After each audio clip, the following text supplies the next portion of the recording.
Thank you, President Maloney, Provost Wims, Trustee Madhouse, members of the faculty, and especially the Worcester State University class of 2021 for inviting me to share in this celebration.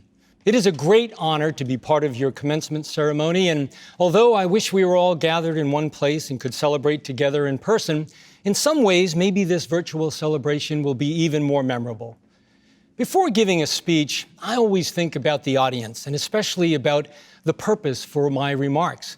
Now, usually my purpose is to share stories about my work with wildlife in hopes of raising awareness or presenting environmental problems and highlighting solutions as a way forward. So as I thought about my address today, I considered the purpose of a commencement address. What is the point or the essence of a great speech to graduating students? Certainly the goal is to celebrate, to motivate, and to inspire at this pivotal moment in your lives. Upon further reflection, I concluded that the real value of a commencement address is found if the speaker can impart useful advice, a few pearls of wisdom learned through their own experiences in life that might serve each of you in your lives. The problem with my theory, of course, is that I know full well that graduating students almost never take advice, especially from old people. But I know that Worcester State University students are special, and that maybe, just maybe, some of what I say here today will be remembered and enrich the journey on which you are about to embark.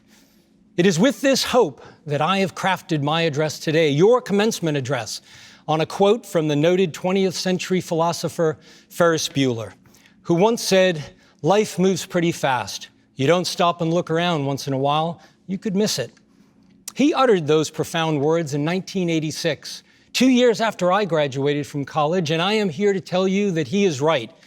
So with Ferris's quote as my foundation, I've entitled my speech, Perfect Pebbles, which, by the way, will only make sense at the end of my remarks, so please don't try to decipher any coded meanings as I'm saying other things, because I promise this is not a riddle. Before I attempt to offer any advice, it might be helpful to provide some context, a brief synopsis of my life. Because no doubt there are at least a few graduates in attendance today thinking, 4 years of college was hard enough.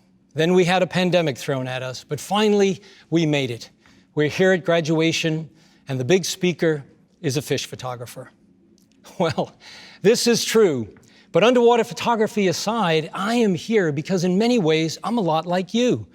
37 years ago, I graduated from what was then Worcester State College. I commuted to school every day from Uxbridge, Massachusetts, where I grew up in a working class family. My mother and father met each other in a textile mill where they both worked, eventually got married and raised a family in that little town. My parents never traveled much. My mom never even flew on an airplane. I worked in those mills myself, and the first time I flew on a plane was 2 years after I graduated from college. I went to Florida on a dive trip and felt like I was traveling to some faraway place like Australia. I majored in communications media at Worcester State College and took courses in photography, filmmaking, and television production with the idea that I would apply what I learned in those classes to the ocean world, which was where I wanted to work and the place that I wanted to explore and tell stories. The problem was that being an underwater photographer, photojournalist, or visual storyteller wasn't a job I could just go out and get. It was something I had to create, and this took time. I spent many years working a wide range of jobs, from assistant manager at a Cumberland Farms to working second shift in a corrugated box factory to corporate sales. But on weekends, days off, and vacations, I was out making pictures, perfecting my craft, and desperately trying to carve out a niche for myself. My dream from the very beginning was to become a National Geographic Magazine photographer, which was, in hindsight, a pretty lofty dream. National Geographic had only 3 underwater photographers working for them in those days, and the photographers that were there didn't seem to be leaving anytime soon. I didn't have any money, wasn't really able to travel or buy the best equipment, and had no connections in the business. Years went by with little reason for hope. There were so many days when it would have been easy to just quit, to just tell myself it was a silly dream, I should grow up and move on. But I just couldn't do that. Something inside of me wouldn't allow it. Despite no clear way forward and often feeling as though I didn't have a chance, I kept chipping away. I kept trying. And then one day, things began to fall into place. I was finally given my first assignment, and I worked my tail off to make it a success. I think about those days often, trying to remember exactly how it happened.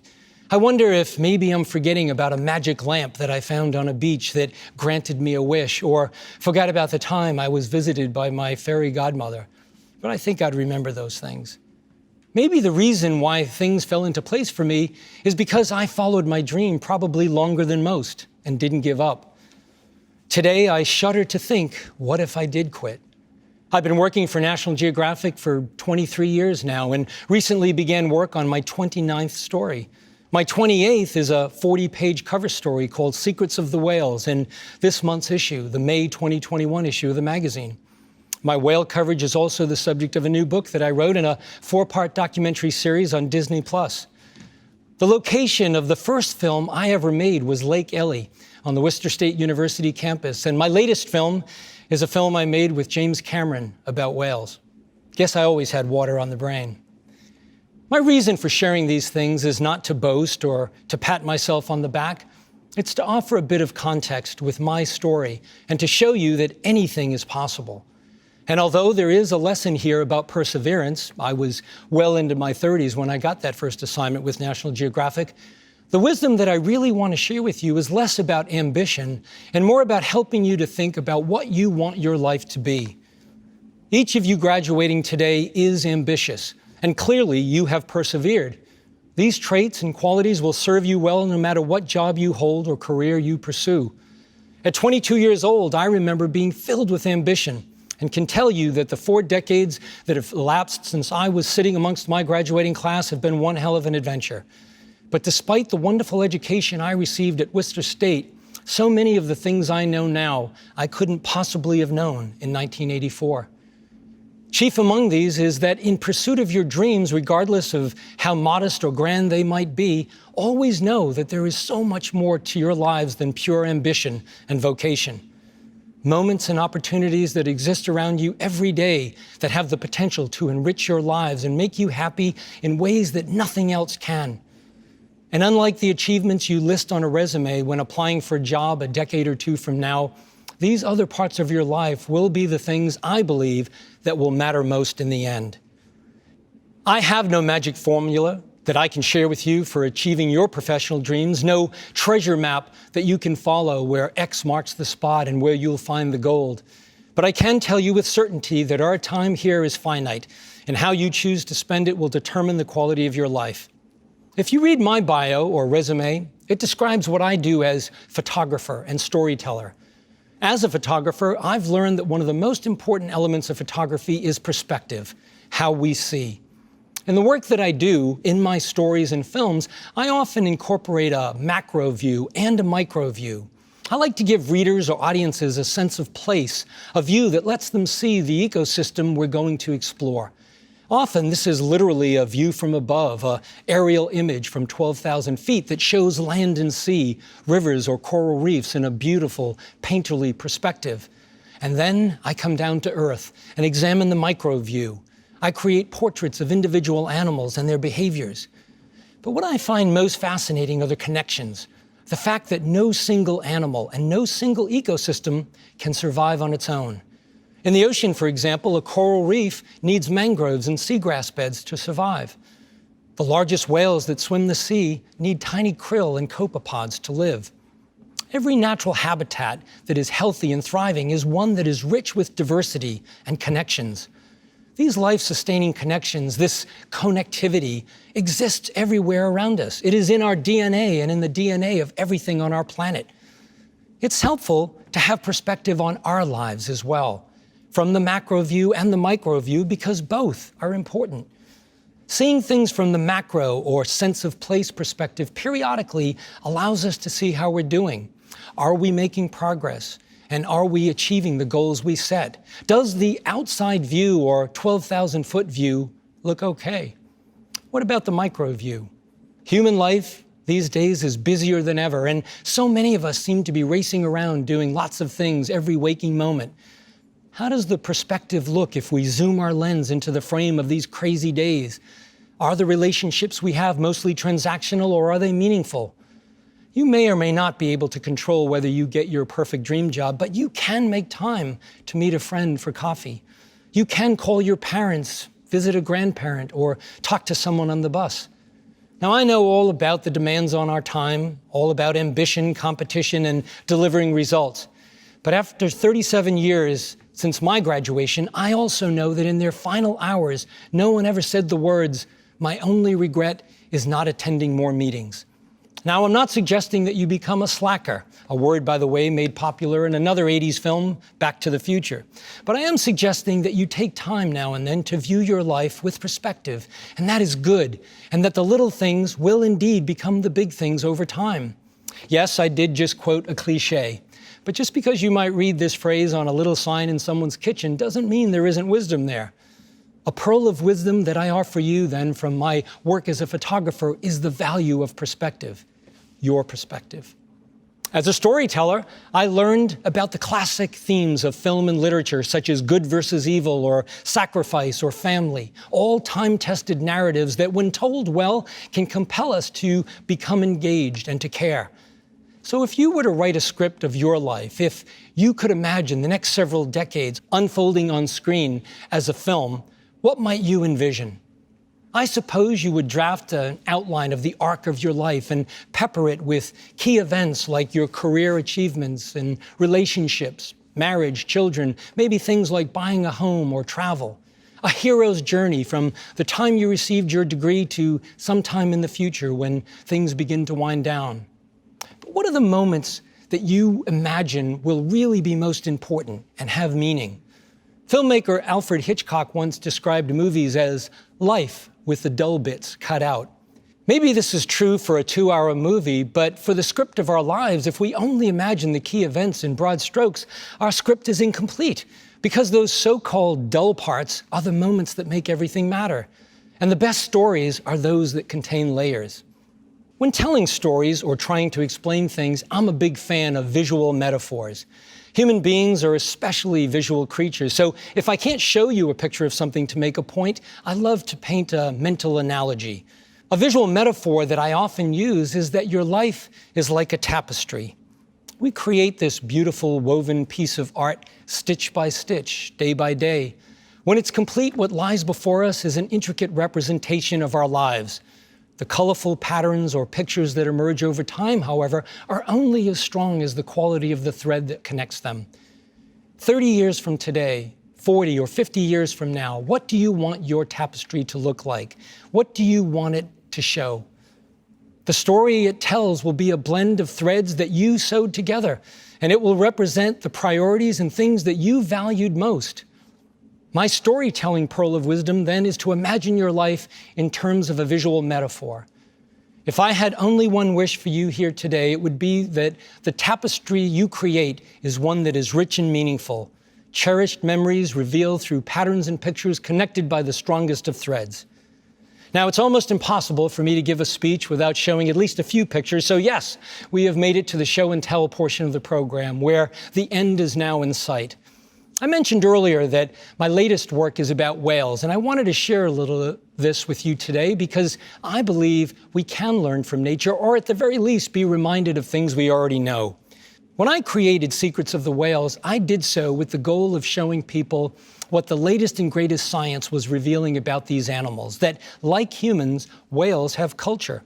A whale biologist friend of mine describes the difference between behavior and culture like this. Behavior is what we do, culture is how we do it. So, for example, humans eat food with utensils. This is behavior. But whether we use chopsticks or knives and forks is culture. After a few years of research and 3 solid years in the field on this project, I learned that within genetically identical species, whales were doing things differently depending on where they lived, much like humans. They form clans based on their unique dialects or languages. They have cultural preferences for food. They have unique parenting techniques like babysitting, and they even have singing competitions. More importantly, they pass on this knowledge, their ancestral traditions, to their calves through teaching and with generational learning. They're not only teaching their children the skills they'll need to survive, they are passing on their culture, the things that matter to them as well. What I also saw was that these sentient, highly cognitive animals do other things like us. They have personalities and they celebrate their identity and where they come from. Some whale species give their calves names and they greet each other when they meet. They show love, empathy, and grief. I learned that family is immensely important to them and that whales live 5 times longer if there are grandmothers present in the family teaching the young. I wanted to share with you 2 brief stories about whale cultures that in many ways mirror human lives and maybe gives us perspective and offers another metaphor on our own lives. If you've ever read Herman Melville's novel Moby Dick, then you have some historical context about the mighty sperm whale. But while Melville's portrayal was that of a monster, we know today that these animals are actually shy, gentle, and highly cognitive.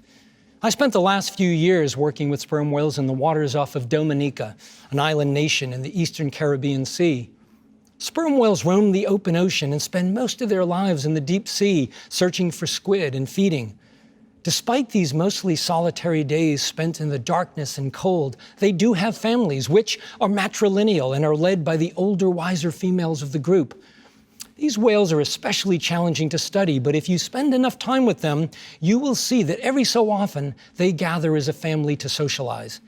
Maybe once a day or every few days, they can be found near the surface, all together socializing. I've been privileged to be in the water with them during these times, and what I saw can only be described as love. They roll around together, rubbing against one another and gently biting and playing. They close their eyes and thoroughly delight in each other's company while reaffirming their family bonds. I can imagine that for an animal that spends the majority of its life in a 3-dimensional liquid void, rarely touching anything, that these moments are pure joy. Having spent time with these inspiring animals, it was clear that although their lives in the ocean are difficult with many stresses, they have learned to make time for one another, and that this alone brings them bliss. The second experience I'd like to offer is one that took place in the Canadian Arctic with beluga whales. The population of beluga whales that I worked with spend winters in total darkness in the waters near Greenland. And then in the summer, when it's light 24 hours a day, they swim hundreds of miles through the Northwest Passage to reach their summer playground, a place near land where the water is shallow and slightly warmer. I call this place Beluga Beach because it really seems as though they come here on vacation and are enjoying some time at their resort. Pictures like this had never been made before, and to get them, I had to design and build new remote cameras that I was able to place underwater before the whales arrived. They also come here to give birth, and here we see a picture of a brand new baby beluga. The photographic results exceeded our wildest expectations, but one aspect of their lives that I was able to capture was a complete surprise. This was the fact that the beluga whales play games with little rocks. In this very shallow water that's only about 3 feet deep, they sometimes pick up a small stone with their mouth and carry it around for a while and then drop it, where it's frequently picked up by another whale. It's like a game of pass the pebble or a game of stones. In the time since I made these images, I've thought often about these polar whales living far away at the top of the earth. Like us, their daily lives are busy and challenging. They have to catch food, take care of their children, deal with social situations where no doubt conflicts occur. I'm sure there are gossipy beluga whales that can be especially annoying. And they have to face predators and serious threats every day. Yet, they still make time to play. They find a perfect pebble and carry it around because it makes them happy. And how wonderful is that? It's been nearly 4 decades since I last donned a cap and gown, and some of the most important things I've learned are what I have shared with you today. And from the point of view of this Worcester State College graduate, I offer you some concluding thoughts. Take great pride in your accomplishments, especially at this moment in life as you celebrate your graduation. And never forget that your achievements will inspire others. The years you've spent at WSU have taught you how to succeed, how to solve problems, how to work with others, how to navigate adversities, and how to persevere. The journey ahead, the path that lies before you, is lined with variations on these themes and with infinite opportunities. At the time of my graduation, I was filled with hope and ambition and dreams. What I understand today that I didn't understand then is that my dreams were incomplete. In my mind, I was writing a script for a movie of my life that had only the big scenes. I suppose to some degree this is normal. We dream of the things we want and just assume the other parts of life will fall into place. But busyness is addictive, and we are besieged with endless distractions on a daily basis. If we get so caught up running on the hamster wheel that we no longer see the hamster wheel, then our tapestry might end up as only unconnected pieces of cloth, missing the essential threads that make it beautiful. Or in other words, life moves pretty fast, and if you don't stop and look around, you could miss it. The little things that happened during my life, in between the quote big things, have indeed become the most important. Like the whales, we need each other too, and the moments we spend in the meaningful company of others will become the most treasured. In between doing all the things you must do, make time for some of the other things that will bring you joy. Every now and then, find a perfect pebble in the midst of your otherwise busy day and carry it around with you for a while and let it make you happy. My guess is that decades from now, those pebbles will be what you cherish the most. Thank you.